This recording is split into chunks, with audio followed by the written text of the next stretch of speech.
स्वागत है गौरव तिवारी जी, वक्तव्य प्रस्तुत कीजिए। ओम श्री स्वस्ति श्री गणेशाय नमः। श्री स्वस्ति नमः। अस्मद् गुरुभ्यो नमः। अस्मत् परम गुरुभ्यो नमः। अस्मत् सर्व गुरुभ्यो नमः। श्री राधा कृष्णाभ्यां नमः। श्रीमते रामानुजाय नमः। गुरुर्ब्रह्मा गुरुर्विष्णु गुरुर्देवो महेश्वरात् गुरुर्साक्षात् परब्रह्म तस्मै श्री गुरुवे नमः। लंबोदरं परमसुन्दरमेकदन्तं पीताम्बरं त्रिनयनं परमं पवित्रम् उद्यद्दिवाकरनिवज्ज्वलकान्तिकान्तं विघ्नेश्वरं सकलविघ्नहरं नमामि।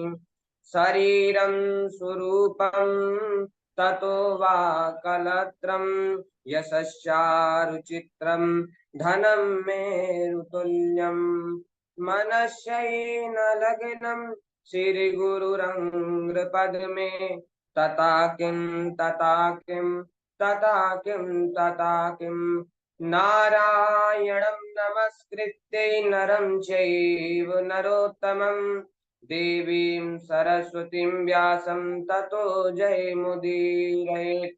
जयतु जयतु देवो देवकी नन्दनोऽयं जयतु जयतु कृष्णो वृष्णवंश प्रदीपा जयतु जयतु मेघश्यामला कोमलांगा जयतु जयतु पृथ्वी भारिनाशो मुकुंदा कृष्ण तुदीय पद पंकज पंजरान्ते यद्दैव मे विशितु मानस राजहंसा प्राण प्रयाण समय कफवात पित्ते कंठावरुद निविदा स्मरणं कुतस्ते वराह पीडं नटवर वपु कर्णयो कर्णिकारं बिभ्रतवासा कनक कपीशं वैजयन्तीं च मालां रन्ध्रान् वेणुर्धर सुदया पूरयन् गोपवृन्दै बृन्दारण्यं सुपदरमणं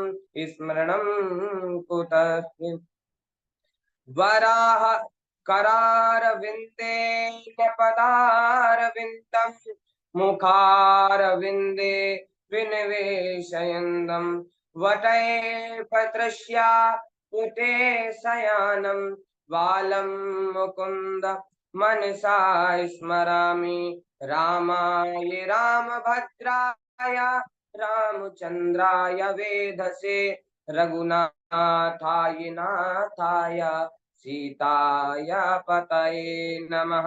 अंजनानंदनं वीरं जानकी शोकनाशनं कपीशमक्षिहन्तारं वन्दे लंका भयंकरं मूकं करोति वाचालं पंगुरंग्यते गिरिं यत्कृपातमहं वन्दे परमानंद माधवम्।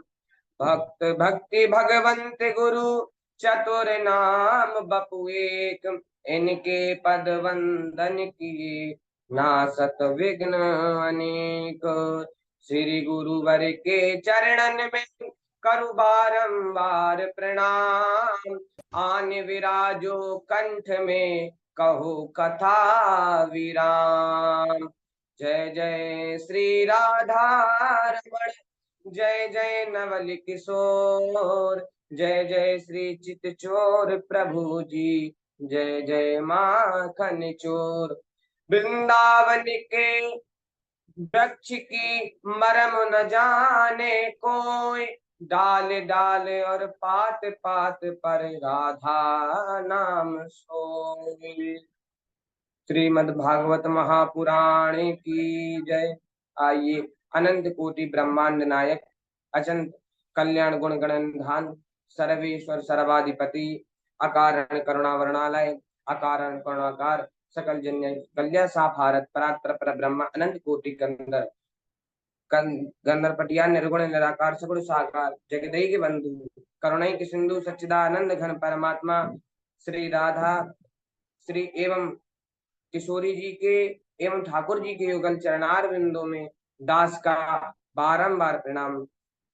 समुपस्थित भगवत भक्त भागवत कथा अनुरागी सज्जनों भक्तिमयी मात्र शक्ति भगनी बांधव शिया राम मैं सब जग जानी करम प्रणाम जोर जुग पानी। गुरु जी के चरणों में लोटपोट होकर अन्यथा उनके चरण की जो रज है उसको सिरधारित करके एवं दादाजी को चरणों में लोटपोट होकर और चरणों की रज सिरोधारित करके जो हरिदत्त गुरु जी हैं उनके चरणों में लोटपोट होकर और रज सिरोधारित करके आज पुनः प्रयास करते हैं। और नारद जी ने पूछा कि भागवत श्रवण करने से किस किस के पाप कट जाते हैं, कौन कौन से पाप कट जाते हैं। तो के विशुद्धंति वदंतु मह्यम, के विशुद्धंति वदंतु मह्यम। तब सौनकादिक ऋषियों ने बोला ये मानवा पाप कृतस्तु सर्वदा सदा दुराचार रता विमार्गा क्रोधाग्नि दग्धा कुटिलासि कामिना सप्ताह यज्ञेन कलौ पुनन्ति ते। जो मनुष्य ये मानवा पाप कृतस्तु सर्वदा, जो मनुष्य सदा सर्वदा पाप करते रहते हैं, जो पाप के सरोवर में डुबका लगाते हैं और जो मार्ग से भटके हैं, सत्यता के मार्ग से भटके हैं और क्रोधाग्नि दग्धा कुटिलाश कामना, जो क्रोध की अग्नि में धधक रहे हैं और जो कुटिल हैं, वह श्रीमद् भागवत को श्रवण करने से वह मोक्ष प्राप्त होता है, उसके पाप भी नष्ट हो जाते हैं। तब नारद जी ने कहा कि भैया किस किस के पाप नष्ट हो गए, हमको भी तो बताओ। तब सौनकादिक ऋषियों ने कहा मैं तुमको एक इतिहास सुनाता हूँ।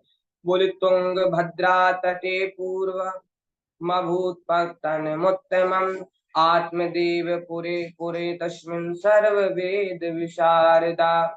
बोले कर्नाटक में जो तुंगभद्रा नदी है, कर्नाटक में तुंगभद्रा नदी है, उसके समीप में एक उत्तम नामक ग्राम है, उसमें आत्मदेव नामक ब्राह्मण रहते हैं। और वह है कैसे? बोले सर्व वेद विशारदा। बोले वेदों को उन्होंने ग्रहण किया है, वेदों की शिक्षा उन्होंने ग्रहण की है और स्तोत्रगामी है, हरदम धर्म मार्ग पर चलते हैं, परंतु धन होने पर भी वह भिक्षा से अपना जीवन यापन करते हैं। और उनकी पत्नी का नाम धुंधली है, उनकी पत्नी का नाम धुंधली है। धुंधम अज्ञानम कलहम लाती आशा धुंधली।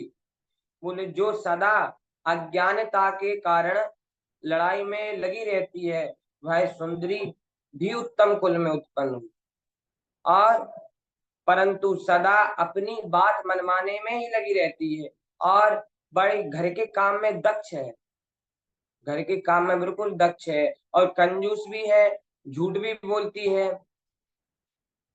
और इन दोनों पति पत्नियों के कोई भी संतान नहीं है। अनेकों धर्म कार्य करवा लिए, अनेकों पूजा करवा लिए। एक दिन आत्मदेव दुखी होकर अपने प्राणों का प्राणांत करने के लिए, परित्याग करने के लिए जंगल में गए, वन में गए और सायंकाल हो चुका था, उनको प्यास लगी और तालाब के किनारे आ गए। तालाब के किनारे आए तो उन्होंने ऋषि को आते देखा और उनके चरणों में गिर पड़े और रोने लगे, लंबी लंबी सांस भरकर रोने लगे। तभी ऋषि ने पूछा कथम रोदिसी विप्रत्वम काति चिंता बलियसी। हे ब्राह्मण, किस बात की चिंता सता रही है तुम? बताओ, अपने चिंता का वखान करो, अपने दुख का वखान करो, वर्णन करो। तब आत्मदेव ने कहा हे सन्यासी, मुझ पर कोई संतान नहीं है और मैं इसी कारण बहुत दुखी हूँ। आत्मदेव अपने दुख का वर्णन करते हैं, बोले हम पे कोई संतान नहीं है और इसी कारण हम बहुत दुखी हैं, और घर में जो गाय है उसके भी बछड़ा नहीं हुआ है। देखो भाग्य कैसा है, जो घर में गाय है उसने भी बछड़ा नहीं दिया है, और जो वृक्ष लगाते हैं ना वह हमको फल नहीं देते, जो फल हम बाजार से लाते हैं वह नष्ट हो जाते हैं, कीड़े पड़ जाते हैं। बताइए सन्यासी हम क्या करें। तभी सन्यासी ने कहा कि पुत्र से किसको लाभ हुआ, किसको लाभ हुआ है। तो आत्मदेव रोने लगे, बोले कि हमको पुत्र दो, हमको पुत्र चाहिए। और तभी सन्यासी ने उनकी ललाट की मस्तक की रेखा पढ़नी शुरू की। सप्त जन्मवदी तव पुत्र नहीं वच नहीं वचा। बोले हे ब्राह्मण, तुम एक जन्म की बात करते हो, तुम्हारे 7 जन्मों तक पुत्र का सुख प्राप्त नहीं है, तुम्हारे 7 जन्मों तक पुत्र का जो सुख होता है वो तुमको प्राप्त ही नहीं है। वो आत्मदेव बड़े भयभीत हो गए, व्याकुल हो गए और आंख में अश्रु भरकर रोने लगे। तभी सन्यासी ने समझाया, बोले आत्मदेव कि राजा सगर के 60,000 पुत्र थे पर उसको भी सुख नहीं मिला, पर तुमको सुख कैसे मिल सकता है। तुम्हारे जो ललाट की मस्तक की रेखा है उस पर सप्त जन्मवदी तब पुत्र नैवच नैवचा, सप्त जन्मों तक भी तुम्हारे संतान नहीं है। इसलिए रे मुंचाद्या कुटुम्बासम सन्यासी सर्वथा सुखम। बोले तुम सन्यासी जीवन अपनाओ और हरदम सन्यास सर्वथा सुखम, सन्यासी सुखी जीवन प्राप्त करता है प्यारे।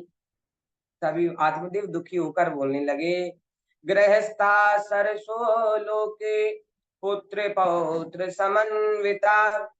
महाराज इस लोक में पुत्र आदि गृहस्थ जीवनी, जो गृहस्थ आश्रम है वही श्रेष्ठ माना जाता है, और जो गृहस्थ हैं अगर उनके संतान नहीं हुई तो ये जीवन ही बेकार है, तो ये कलंक है। तभी जी तुम ज्ञान दे रहे हो, ये ज्ञान हमको भी आता है। आत्मदेव कहने लगे हमने भी वेदों का सार पढ़ा है, वेदों को पढ़ा है, पुराणों को पढ़ा है, हमको ज्ञान मत दो, हमको पुत्र दो, अन्यथा मैं दोबारा अपना सिर पटक लूंगा और तुम्हारे चरणों में अपने प्राणों का परित्याग कर दूंगा। और सन्यासी घबरा गए, सन्यासी भयभीत हो गए, बोले कहीं ये सर पटक दे तो हमको ब्रह्म हत्या लगेगी। तो सन्यासी कहने लगा, दया बिनु संत होत कसाई, दया नहीं तो आफत आई। बोले अगर दया नहीं की तो सन्यासी कसाई के समान हो जाएगा, अगर दया की तो आफत आ जाएगी। इसलिए सन्यासी ने अपनी झोली से एक सुंदर फल निकाला और आत्मदेव को दिया। आत्मदेव से सन्यासी ने कहा, बोले हे ब्राह्मण, अगर तुम्हारी पत्नी 5 चीजों का पालन करे तो उसके एक निर्मल बालक होगा। आत्मदेव पूछने लगे, बताइए कौन से 5 वचनों का पालन, नियमों का पालन। बोली दान, दया, सत्यता, पवित्रता एवं एक समय भोजन करे, और झूठ को भी त्याग दे, जो झूठ बोलती है उसको भी त्याग दे, तो उसके एक सुंदर निर्मल बालक होगा। और सन्यासी फल देकर वहां से चले गए। तभी आत्मे दौड़कर घर पे आए और कहने लगे, अरे सुन रही है, अरे धुंधली। तो धुंधली ने कहा कि पंडित जी सवेरे गए थे, पंडित जी हैं जजमान में लगाए होंगे इसलिए धन अधिक लाए होंगे। तो आत्मदेव ने धुंधली के समीप एक फल रख दिया। बोले हमको एक सन्यासी मिले थे, बहुत सिद्ध पुरुष मिले थे, उन्होंने हमको फल दिया है, और बोले कहा है कि अगर ये फल को तुम खा लोगी तो हमारे आंगन में भी संतान की जो किलकारी है वो गूंजने लगेंगी। ठीक है ना।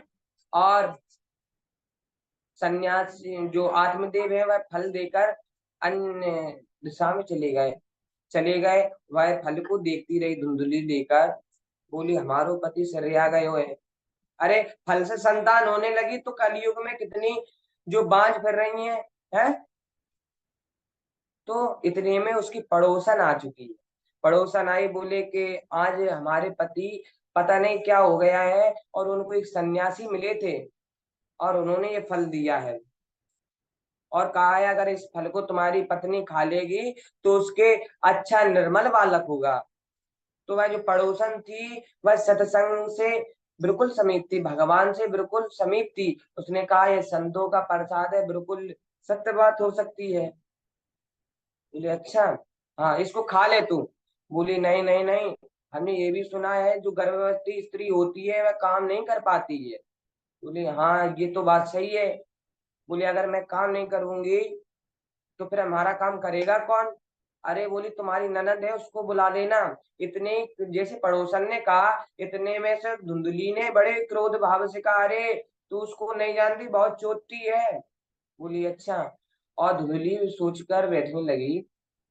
बोले कि जो मैंने सुना है कि जो गर्भ अवस्था रहती है उसमें कुछ खा भी पिया नहीं जाता, और अगर मैं कमजोर हो चुकी और ये गांव वाले हमको वैसे ही धमकाएंगे। तो बोले, पड़ोसन माथे पर हाथ पीट कर बोली कि बिल्कुल मूर्ख है, इसके पल्ले कहाँ तक पड़े। और फिर बोली कि अगर हम इस गर्भावस्था में भाग भी नहीं पाते, तो पड़ोसन बोली तुम्हें कौन सी महारथी हासिल करनी है, कौन सी दौड़ में जाना है। बोली कि हमने सुना है कि डाकू आते हैं और आग लगा दी तो हम कहाँ जाएंगे।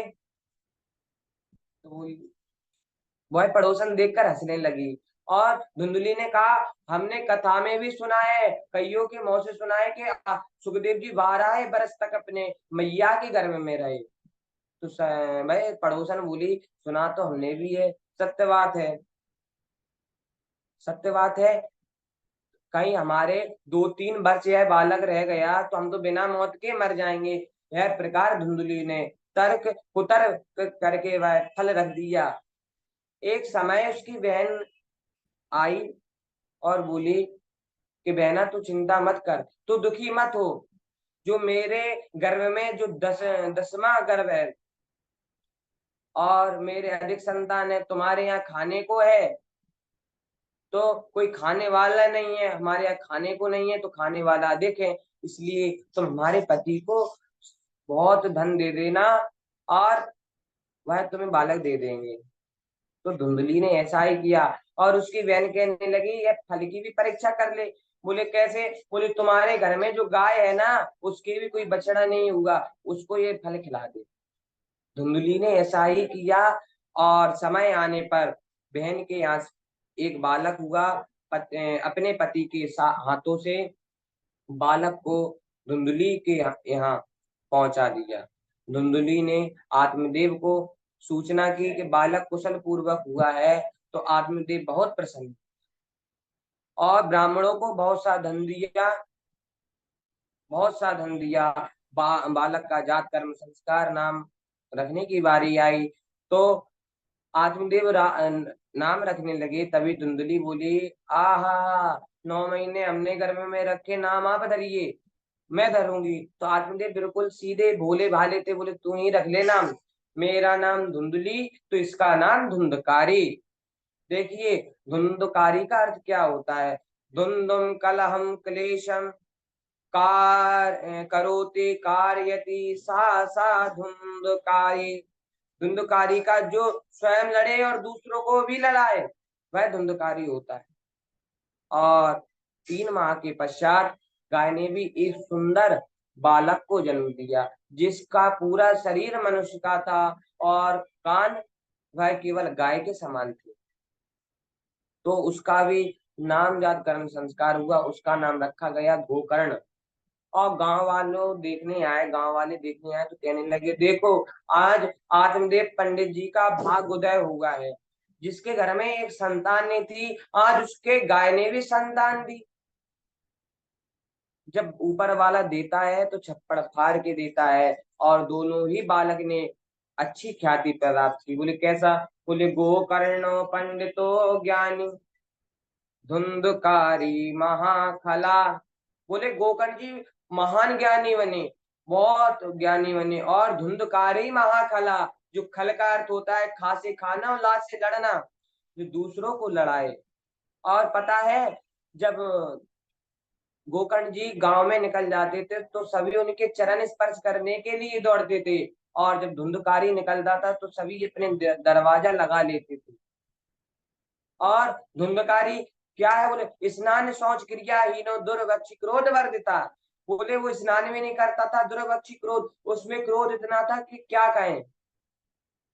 और दुष्परिग्रह करता, चाहे सब हस्ते न भोजनम, जो मृतक शरीर है, जो मृतक शरीर के जो पिंड चढ़ाए जाते हैं, वह पिंड सब हस्ते न भोजनम, बोले वो सबों का भोजन करता था, मदिरा भी पान करता था, और छोटे छोटे नवजात शिशु को वह कुएं में डाल देता था। एक बार आत्मदेव ने समझाने का प्रयास किया तो वह आत्मदेव को मारने के लिए दौड़ा, और मारने के लिए दौड़ा तो आत्मदेव बहुत दुखी हुए, बहुत दुखी हुए। तभी बंध्यत्वम समीचीनम कुपुत्रो दुखदायका, बोले इससे तो बढ़िया कि हम कुपुत्र दुखदायका, कि ये पुत्र नहीं है, ये कुपुत्र है। देखिए आज आत्मदेव को कुछ ज्ञान होगा। एक समय वह अपने प्राण कब त्यागने गए, बोले जब उनके पुत्र नहीं था। आज अब वह अपने प्राण त्यागने के लिए इसलिए जा रहे हैं क्योंकि उनके पुत्र है, क्योंकि उनके पुत्र है। और जैसे ही वह वन की ओर प्रस्थान करने लगे, इतने में गोकर्ण जी आ गए। गोकर्ण जी आ गए तो गोकर्ण जी ने कहा, पिताजी कहाँ जा रहे हो? बोले हम अपना प्राणों का परित्याग करने के लिए जा रहे हैं। तब गोकर्ण जी ने उनको उपदेश दिया, पिताजी यह संसार सारहीन है, और यहाँ दुख देने वाले हैं, और संसार में ही किसका, कौन, मैं किसका, पुत्र किसका, धन किसके, सब स्नेह के कारण एक दूसरे से निरंतर जुड़े हैं, और एक दूसरे की ईर्ष्या देखकर ही, जैसे किसी कोई सुखी होगा, पिताजी संसार में ऐसे लोग हैं, कोई सुखी होगा तो उसको भी देखकर आदमी जल रहा है, और सुखी कौन है, कोई नहीं। ना चेन्द्रस ना चेन्द्र से सुखम किंचिन, ना सुखम चक्रवर्ती, ना सुखमस्ति विरिक्त मुनि रेकांत जीवन। बोले पिताजी इस संसार में न चक्रवर्ती सुख है, ना कोई, और बोले सुख किसको है? बोले सुख केवल एकांत जीव महापुरुष को है। बोले कैसे? बोले दीन कहे धनवान सुखी, धनवान कहे सुख राजा को भारी, राजा कहे महाराजा सुखी, महाराजा कहे सुख इंद्र को भारी, इंद्र कहे चतुरानन सुखी, चतुरानन कहे सुख शिव को भारी, तुलसी जी जाने विचार कहे, हरि भजन बिना सब जीव दुखारी। और संत पुरुष क्या कहते हैं? बोले कहते हैं कोई तन दुखी, कोई मन दुखी, कोई धन बिन रहते उदास है, और थोड़े थोड़े सब दुखी, सुखी राम के दास हैं। बोले सुखी कौन है? बोले जो राम के दास हैं, जो भगवान के शरणों में निरंतर अपना स्नेह लगाए रहते हैं, वही। बोले निस्वार्थ से पिताजी संतान रूपी अज्ञानता को त्याग दीजिए और सब कुछ छोड़कर वन में चले जाइए। तब आत्मदेव ने कहा कि हमें वन में जाकर करना क्या है, क्या साधन करें? तब गोकर्ण जी ने कहा, देहिस्तेमान सिरुधरे भीमतिम त्यजित्वा, जाया सुतादिषु सदा ममता विमुञ्चा, पश्यानि संजगदिदं क्षणभङ्गुनिष्ठं, वैरागिराग रसको भव भक्ति निष्ठा, धर्मं भजस्व सततम सत्यलोक धर्मान, सेवस्व साधु पुरुषान् जाहि काम तृष्णा, अन्यस्य दोष गुण चिंतन मासु मुक्ता, सेवा कथा रस महो नितराम पेवत्वा। पिताजी यह शरीर हड्डी और अस्थि, शरीर मांस का एक रुधिर पिंड है। इससे जो आपने मैं नाम की बुद्धि रख रखी है, जो आपने मैं मान रखा है, इसको त्याग दीजिए, छोड़ दीजिए, और संसार को अहिर्निश क्षण भंगुर मानिए और ज्ञान राग के रसिक हो जाइए, भक्ति में नष्ट हो जाइए। क्योंकि भोगे रोग भयम कुले च्युति भयम वित्ते निर्पिलाद भयम मौन्ये दैन्य भयम बलिरिपु भयम रूपे जरा भयम शास्त्रे वाद भयम गुणे स्खल भयम काये कृतांदात भयम सर्व वस्तु भयावहम भोग नृणाम वैराग्यमेव भयम। अरे पिताजी, ये संसार केवल, संसार में जो पदार्थ है वह भय देने के लिए ही। बोले कैसे? बोले अगर रोग है, अगर भोग है तो रोग का भय है, अगर मौन है तो दैन्यता का भय है, और धन है तो राज का भय है, और सब अगर हम पे बल है तो शत्रु का भय है, और सुंदर अच्छा शरीर है तो वृद्ध अवस्था का भय है, अगर शरीर है हम पर तो मृत्यु का भय है। पिताजी, ये संपूर्ण संसार, और कहा जाता है हम पे शास्त्रज्ञ है तो वाद विवाद का डर है। यह संसार केवल भय प्रदान करने में ही है, इस है एकमात्र अभय प्रदान करने की भगवत भक्ति है। और इसलिए पिताजी, आप वैराग्य राग रसिक होकर, भक्ति में निष्ठ होकर, अलौकिक लौकिक धर्मों में त्याग कर भगवत रूपी धर्म का आश्रय लीजिए, काम तृष्णा से रहित हो जाइए, साधु पुरुष की सेवा कीजिए, और दोषों का चिंतन करना छोड़ दीजिए, और भगवान की कथा रूपी अमृत का पान कीजिए। गोकर्ण जी उपदेश को सुनकर आत्मदेव फिर उन्होंने दृष्टांत के माध्यम से समझाया। बोले पिताजी, भगवान से निस्वार्थ प्रेम कीजिए। बोले कैसा प्रेम करें? बोले कि एक जंगल में बहुत पक्षी रहते थे, वह बट के वृक्ष पर, तो शिकारी ने आग लगा दी तो सारे पक्षी उड़ गए, वह दो पक्षियों का जोड़ा बैठा रहा, और शिकारी ने देखा तो कहने लगा कि आग लगी इस वृक्ष में, जलने लागे पात, रे पक्षी तुम क्यों ना उड़े जब पंख तुम्हारे पास। हे पक्षियों, तुम क्यों नहीं उड़ रहे हो जब तुम्हारे पास पंख है? तब पक्षियों ने आंख में अश्रु भरकर बोले बोले कि फल खाए इस वृक्ष के, गंधे की ने पात, धर्म हमारा है यही जले इसी के साथ। बोले हमारा धर्म यही है कि हम इसी के साथ जल जाएं, क्योंकि हमने इसके फल खाए, इसके पत्तों को हमने गंदा किया है, और शिकारी के देखते देखते वह पक्षी उस वृक्ष में नष्ट हो गए। पिताजी, इस प्रकार प्रेम निस्वार्थ होना चाहिए। और आत्मदेव वन में चले गए, सन्यास जो जीवन था उसको, जो गृहस्थ जीवन था उसको त्याग दिया, और सन्यास जीवन में प्रविष्ट होकर भागवत का 10वें स्कंद का पाठ करते वह भगवान को उन्होंने प्राप्त कर लिया। और ऐसी ही भक्ति होना चाहिए। बोलिए कृष्णचंद्र भगवान की जय।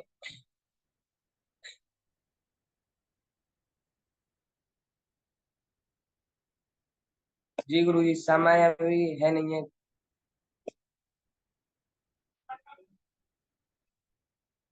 बहुत सुंदर, बहुत बढ़िया। अभी हमारे गौरव तिवारी जी महात्म के अंतर्गत बहुत ही सुंदर कथा हम सबके सामने प्रस्तुत किए, बड़ी ही तैयारी के साथ। ऐसी तैयारी ही होना चाहिए कि लगे कि हाँ मेहनत है, मेहनत और परिश्रम के साथ तिवारी जी सम्मुख आए हैं। ठाकुर जी कृपा हमेशा आपके ऊपर बनी रहे। धीरे धीरे श्लोकों में जो कुछ कमियां दिखती हैं यत्किंचित वो भी सही हो जाएंगी। अभ्यास करते रहिए, मेहनत करते रहिए। बाकी अब हमारे झा जी हैं, त्रिलोकी जी हैं, वो अब मार्गदर्शन करेंगे आगे। बहुत सुंदर तिवारी जी, बहुत सुंदर। प्रथम वक्तव्य आपका बहुत ही सराहनीय रहा। बहुत ही इसी प्रकार अभ्यास करते रहिए और पूर्वापेक्षा आप वक्तव्य को अधिक सुंदर बनाते रहिए। राधे राधे। बहुत बढ़िया तिवारी जी, आपने बहुत अच्छा वक्तव्य किया। जो आपके कथा के बीच में ठहराव था वो लग ही नहीं रहा था कि आप पहला वक्तव्य कर रहे हैं। एक जो पहले वक्तव्य में एक डर होता है वो आपके अंदर दिखा नहीं, ये बहुत अच्छी बात है, आप में बहुत बड़ी खूबी भी है ये। जी गुरु जी। और राधा माधव की कृपा आप पर सदैव बनी रहे, और विश्वनाथ भगवान आप पे कृपा बरसाए रखे ऐसे ही।